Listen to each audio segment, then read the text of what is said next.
آگے پھر اس سورہ مبارکہ کا جو آخری رکوع ہے، اس آخری رکوع میں بنی اسرائیل کے آغاز بھی بنی اسرائیل سے ہوا تھا کہ بنی اسرائیل کی تباہی کس طرح ہوئی.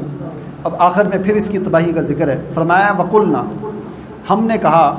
من بعدہ لبنی اسرائیل وقلنا من بعدہ لبنی اسرائیل اسکنوا الارض فاذا جاء وعد الآخرۃ جئنا بکم لفیفا،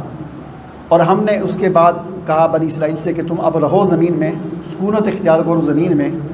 فاذا جاء وعد الآخرۃ، جب ہمارا آخری وعدہ آئے گا تو جئنا بکم لفیفا، ہم تمہیں سمیٹ کر اکٹھا کر لیں گے اور پھر وہاں پر تمہاری تباہی ہو. اب اس آیت کے مختلف مطلب ہیں، جن میں سے ایک مطلب جو ہے وہ یہ بیان کیا جاتا ہے کہ جس طرح پہلے اس صورت کے آغاز میں بات ہوئی تھی نا کہ انہوں نے کس طرح 2 مرتبہ اللہ کی سرکشی کی اور 2 مرتبہ اللہ نے ان پر عذاب مسلط کی، بادشاہوں کو مسلط کی، انہوں نے تباہ کیا. اس آیت کا ایک مطلب یہ ہے، اللہ تعالیٰ فرما رہے ہیں کہ تم اب زمین میں رہو. اللہ تعالیٰ نے فرمایا ٹھیک ہے، سکونت اختیار کرو، ذلت اور رسوائی تمہارا مقدر ہے، لیکن ایک وقت ایسا آئے گا فَإِذَا جَاءَ وَعْدُ الْآخِرَةِ، میرے وعدے کا ایک آخری وقت ایسا آئے گا کہ ہم تمہیں جئنا بکم لفیفا، ہم تمہیں پوری دنیا سے اکٹھا کریں گے ایک جگہ پر.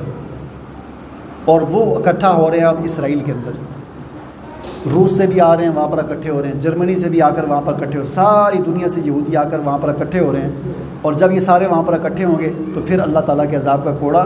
حضرت عیسیٰ علیہ السلام کی صورت میں ان پہ برسے گا اور ان کو بالکل ختم کر دے گا، ان کا نام و نشان ہمیشہ کے لیے ختم ہو جائے گا. وَبِالْحَقِّ أَنزَلْنَاهُ وَبِالْحَقِّ نَزَلَ وَمَا أَرْسَلْنَاكَ إِلَّا مُبَشِّرًا وَنَذِيرًا، اور اس قرآن کو ہم نے حق کے ساتھ نازل کیا ہے اور فرمایا کہ ہم نے آپ کو بشیر اور نذیر بنا کر بھیجا ہے. آپ کا کام کسی سے منوانا نہیں ہے،